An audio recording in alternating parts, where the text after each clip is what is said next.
This is one of those projects right now that's a something you want to plan out, at least if you want to keep it detailed and dialed in to where it's nice and clean. It's going to be the side mount, the Chamberlin garage door opener. Just sitting right here on the floor, right over there. So I opened the box obviously, so you can kind of see the controller. The main drive is right here, and that's the plug underneath. So that's it right there, and then the box with all the components is sitting down there. So what I'm doing right now is I am actually looking at the door. I gotta run, you're gonna have a switch at the bottom, down here, with a beam going all the way across. So you have a switch down here, or a photo eye down here. I gotta run a wire all the way up, I get the camera to follow, all the way up to where the garage door opener is going to mount up there on this side. And I ran that plug over there that high for that reason, because I wanted to keep the wiring minimal. So I'll have that there.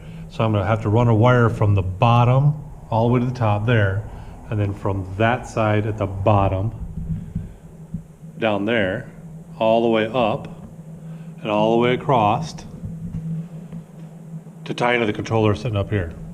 So what I want to do is I want to have this look as clean as possible. So I'm going through and trying to figure out how I want to run the wire. And I think what I'm going to do is I'm going to make a channel into a piece of like maybe a 1x4 on here. I'm going to cut it. So we can picture a piece of 1x4 going from here to here, somewhere around in here, maybe a 1x3. And basically cut with my table saw, cut a channel for the wood to leave a pocket here. So the wood will actually be kind of like L-shaped. So it'll be attached and screwed here, and then L-shaped with the wire and stuff running behind it. And then on this other side over here, I'll do another piece of trim nailing to the back side here with possibly a piece of molding or some sort of weather stripping up against the door here. So I can almost, and what I'll do is I'll set those up for screws so I can take this off if I need to. And same thing with that side over there. Well, that side I could probably nail, but this side will be screws. So I can pull this whole thing off. So I'll have to make sure that I leave this channel open right here and then screw down here, all the way up. That's kind of what I'm thinking. So what that means is I should be able to, if I run my wire nice and neat, I should be able to cut a channel or a piece of wood to fit in there and do the same thing all the way across the top. And I'll run that piece of wood just clearing the door right there to where the door, when it goes up, it'll clear in that channel. So when you see in that corner, the door pulls away pretty fast. So I can run a piece of wood all the way across there and then kind of meeting up with the channel here and running across there. And it should look nice and neat and run the wire basically in between right there. So they'll probably just end up popping out over here somewhere. So I'll try to keep all that nice and clean. So because it's work, and I'll do a little bit every day after work. So today I'm just kind of coming with a plan on what I want to do. And I bought that piece of wood right there as a sub base for the opener over there to mount on, but I want to run insulation behind it first. So I'm going to catch 22 here. So I think I'm going to insulate that little section of wall right there all the way up. And then I'll nail that wood on exactly where I want it based on the mounting of that opener. So I'm going to come up with a plan, figure out what material I need, probably buy the material or start running the wiring. I'm not sure yet. But anyways, the next phase for you guys, I'm going to go through the package here, pull out the assembly drawings and the detailed instructions, and then talk to you about the specific requirements in order to mount this style of opener. Because obviously that leaves the whole center wide open, nothing hanging. And when I had a chain drive sitting right here, the chain drive snapped and it fell and just missed my car that I had sitting when it was just this section of garage. That car right there just missed when it broke. So picture your car sitting in there and that chain falling and swiping the side of your car. So at that point I decided I'm not doing that style, I'll do a side mount. And then I decided to keep it on this side away from everything instead of over there. And with that in mind, I'm gonna do this one up, get it working the way I want it, and then I'll end up setting up this door and that door the exact same on the left side of both of these. They'll be set up exactly the same way. So all three openers will be the exact same. Because that opener you can run on either side. You set it up the which way you want to rotate, which is kind of nice, so it makes it really universal. So the plan is to get everything wired and routed in a nice clean fashion to where I can put trim over top of it, which will protect the wiring and hide it at the same time. And of course, all this wood, all this wood trim will be painted. I'll be painting all of that white. So there'll be a bright white trim, and the walls will probably be a lighter gray at this point anyways. So as soon as I start wiring and I get everything sorted out and I go through the instructions, I'll start videoing again. Alright, well, it's been a few days, so let's dig into the package here. Get you down there and let's look in the box. So obviously the controller is sitting there on the floor. The actual motor, drive, and assembly and all that's on the floor. And then inside the box, after you remove all the packaging, you get a bunch of small packages, including the instructions. Your wire is your switches, your photo eyes that go on each side. This is a lock, so you can lock the door. It's an electronic lock, and there's a manual release. So that locks the door so it won't open. And you got some other boxes in here, which I haven't opened yet. So this seems like a coupler, some other brackets, probably for the photo eyes. This seems like the controller and a little remote pad of some sort. Yep, that's what that looks like. And then your hardware package here. And then I think this is like a safety catch. But we'll go through the instructions and take a look. So, let me open the package and we'll see. So there's this whole process right here that should go through before.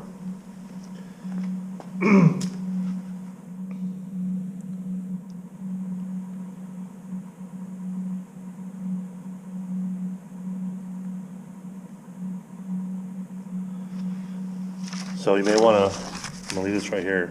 You may want to pause this and look that over.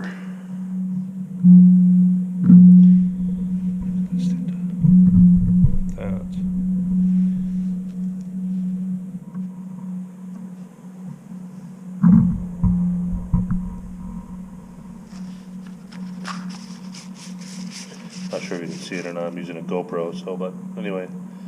So I'm going to go through this right here, and I'm going to check everything. The torsion bar must not exceed 1 inch in diameter, and then there's a specific spacing that the torsion bar has to be away. It looks like it has to be no more than 2.5 inches away from the wall, so you might have to space it out.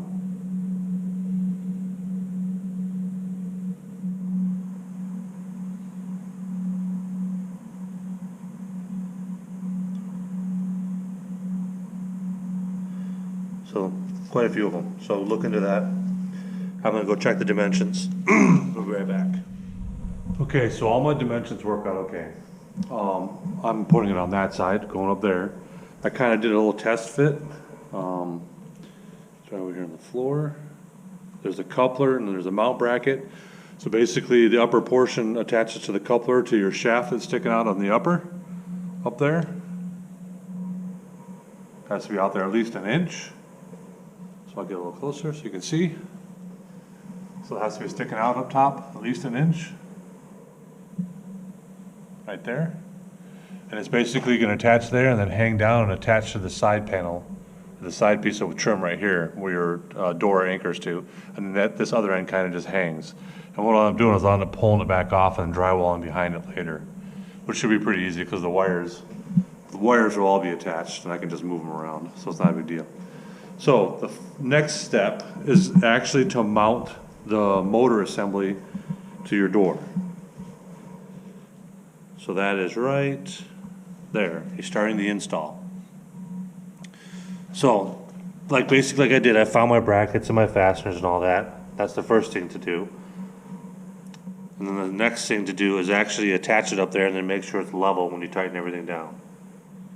And then after that, we're gonna do the secure of the wire safety pull, which is this piece right here. And then we'll get on to the next page after that. So I'm gonna do these steps right here and get everything installed, following the instructions.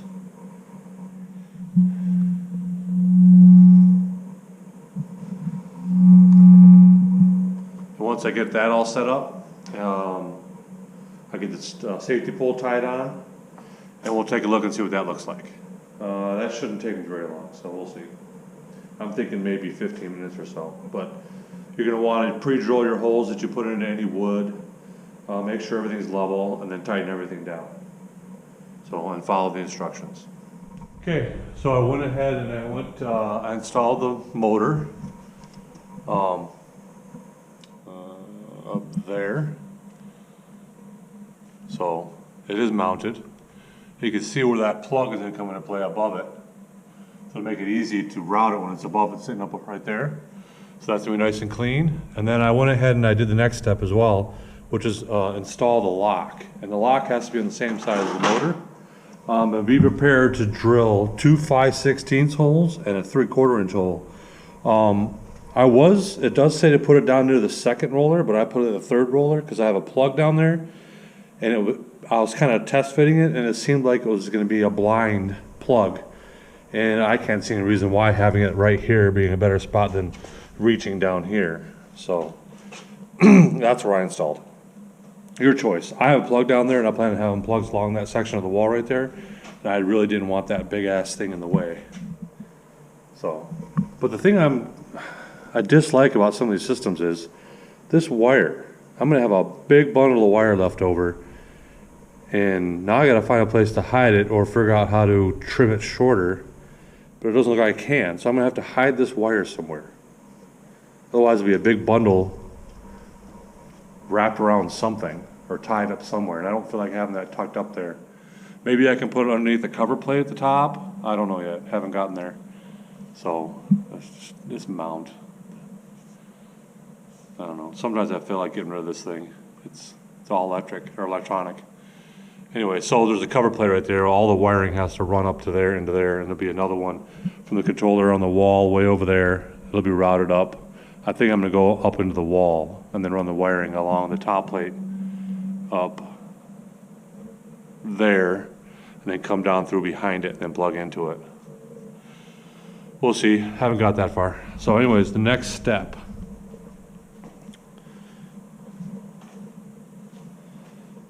So I did this one. Like I said, it's going to be a 5/16 and a 3/4 inch hole. Has to be mounted within 10 feet. It says to run the wire, so I'll look at that and run that next. And then the next step is going to be running what looks to be attach the cable tension monitor. So this is the tension monitor. Oh, that is going to based on your lift cable right here. So I'll have to put that up near the top somewhere and figure out a place to mount that. This piece right here, which is that. And I'll end up using the wood screws since I'm running into screws, or right into wood. I don't have to worry about drywall or anything. So you can read all that, figure out that whole system right there.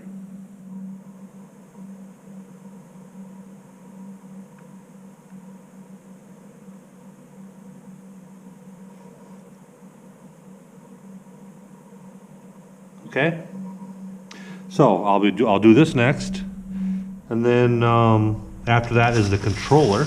It looks like.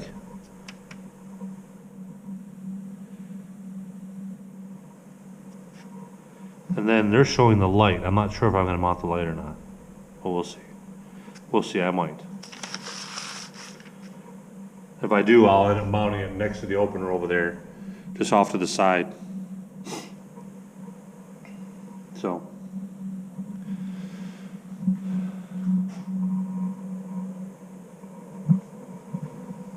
okay, so it's on to the next, it's on to the next phase. So So I'm gonna do the tensioner, the cable tensioner. I'll put that over there by the motor as well. And then I'll do the controller, and I'm gonna run that on the wall. I'll mount that on the wall over there just as it comes in the door, and then run the wire all the way up and all the way down. So once I get the tensioner mounted and that mounted, I'll start recording again. So as a note, the safety catch that goes at the top, this is set up for the motor to go on the left side. I am on the right side. So I have to flip it and have the roller, this roller stick out this other side over here. I'm holding the camera with my right hand. So I'm gonna remove this C-clip right here and flip it and put it on the other side. And then I can mount it right up there. Right up there, so it'll be all nice and tight way up there. That should be pretty straightforward. Okay, just as a note, you can flip this around, make a left hand or a right hand out of it. All right, well, I skipped ahead and I basically finished it. And honestly, other than running the wire, this is much easier to install.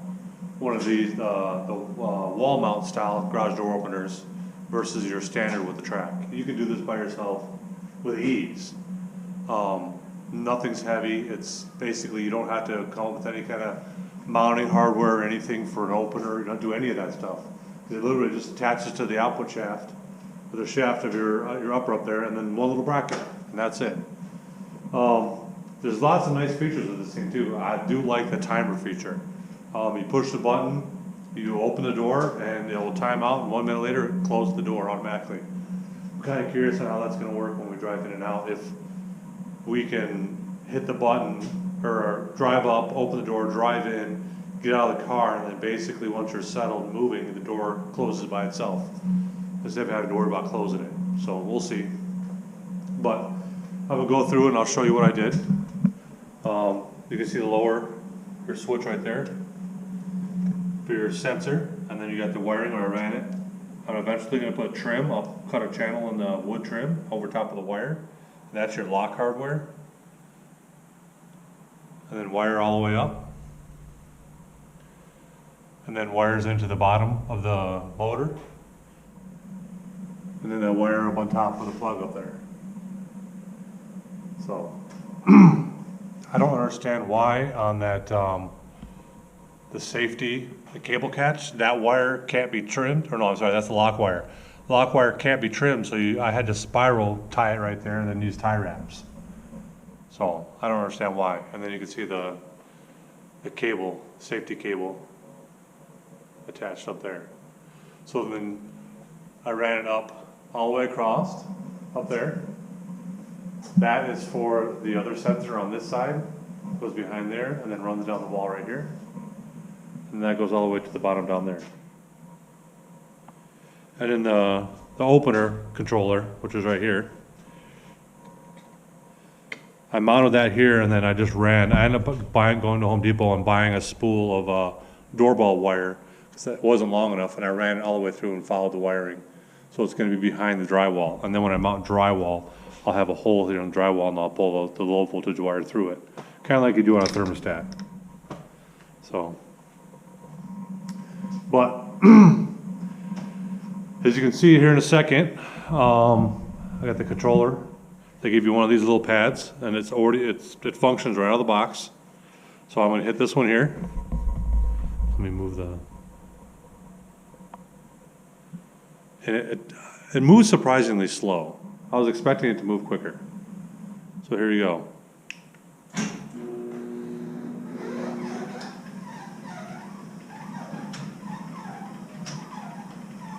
And it was snowing a minute ago, and then it started raining. So, in November in Michigan.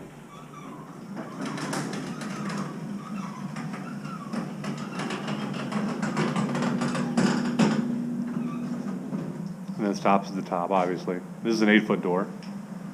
The button go down, same thing. And the duty cycle of this is 10 cycles per hour. So you can't open and close this more than 10 per hour, or you start to burn out the motor. Programming the limits was kind of a pain, because I didn't realize I had the tie cable attached to the bottom of the door, and it kept tripping the sensor as I was trying to teach the bottom. And it took me like 10 minutes to figure out what the heck was going on. And then finally I got it, and basically Just follow the instructions, and if you took a little time, it's cold, so I was trying to hurry and get it done. But it turned out pretty clean. I'm happy with it. So, and then now I still have to work on the light. The light is wireless. What I mean by that is it uses a signal to bounce between the motor and the light controller.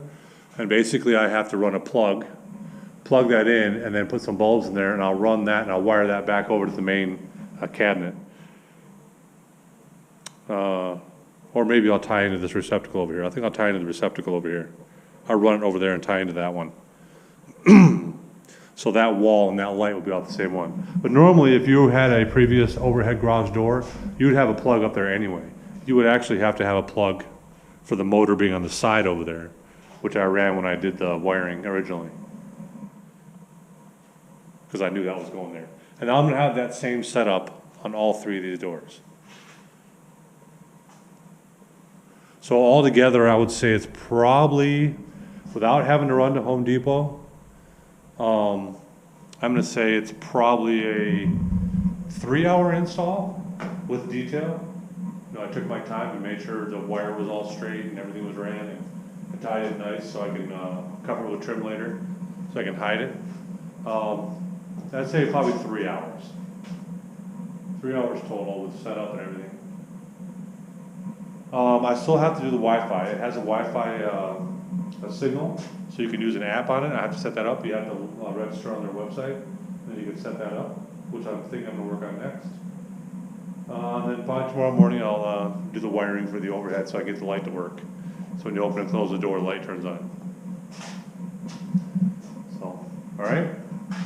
So that is a Chamberlin wall mount garage door opener install.